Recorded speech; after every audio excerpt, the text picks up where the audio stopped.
be sure to put your name, date, and period in the top right-hand corner of your paper. And the topic of this notes is resultant vectors.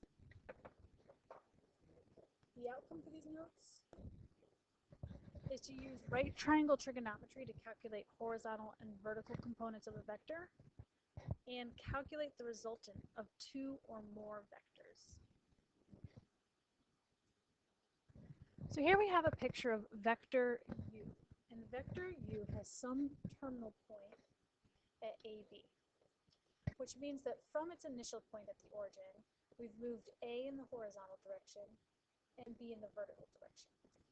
We are told the magnitude of vector u. Remember that absolute value symbol represents magnitude. We are also given the direction angle. So we know the magnitude and the direction angle. From the magnitude and the direction angle, we can actually figure out the terminal point of this vector. A and B are called the horizontal and the vertical components. So A is the horizontal component and B is the vertical component.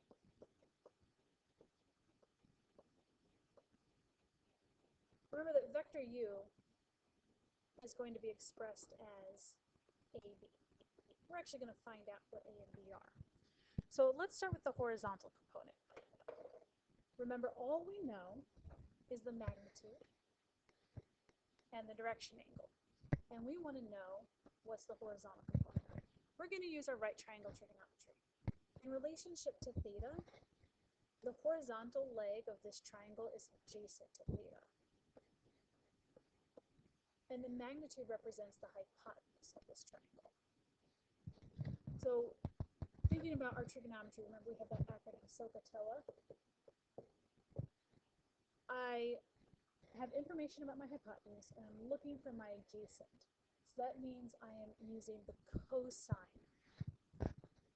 So the cosine of theta will equal the adjacent over the hypotenuse. The adjacent leg is A units, and the hypotenuse is the magnitude. Remember that the magnitude is known and theta is known. We're looking for A. So to solve for A, what we're going to do is we're going to multiply both sides by that denominator. That'll cancel out the division by the magnitude. And so that's going to actually be the solution for A. A equals the magnitude times the cosine of the angle. So we're halfway to figuring out our vector u. Vector u, the horizontal component will always be the magnitude times the cosine of the angle. Now we need the vertical component. How far up does this vector go? We're going to take a similar approach. We're going to look in relationship to angle theta. The vertical component is opposite. Again, we know the hypotenuse. So we're going to use the sine ratio because we want to relate the opposite and the hypotenuse. So the sine of theta will be the opposite leg of the triangle, which is B, divided by the hypotenuse, which is the magnitude. Again, we're going to multiply both sides by the magnitude. This cancels out, and we're going to get that B is equivalent to the magnitude times the sine of the angle. And that will become the vertical component. Magnitude sine theta. This here is how you find the horizontal and vertical components. The horizontal component is the magnitude times the cosine. The vertical component is the magnitude times the sine. One of the ways I remember this is, if you notice, originally we had A, B, that's in alphabetical order. Sometimes we also talk about this being X and Y. Again, alphabetical order.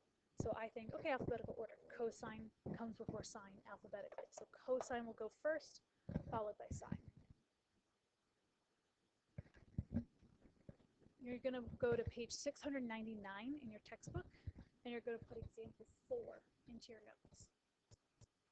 After you have example 4 in your notes, remember that you always want to write vectors in terms of horizontal and vertical components. You're going to see problems where I'm going to give you the magnitude and the direction. And the very first thing you want to do, even if it's not listed in the instructions, you always want to put it in terms of its x and its y, its horizontal and its vertical components. So then what is a resultant? The resultant is when we actually add these vectors. And if you think back to what we did in vector operations, the only way to add vectors, remember we called u ends at some point AB, v ends at some point CD. The only way to add vectors is to add their horizontal components and their vertical components. That's why we always need to put things in terms of their horizontal and vertical components. That is the end of these notes. Go ahead and draw your space for your summary.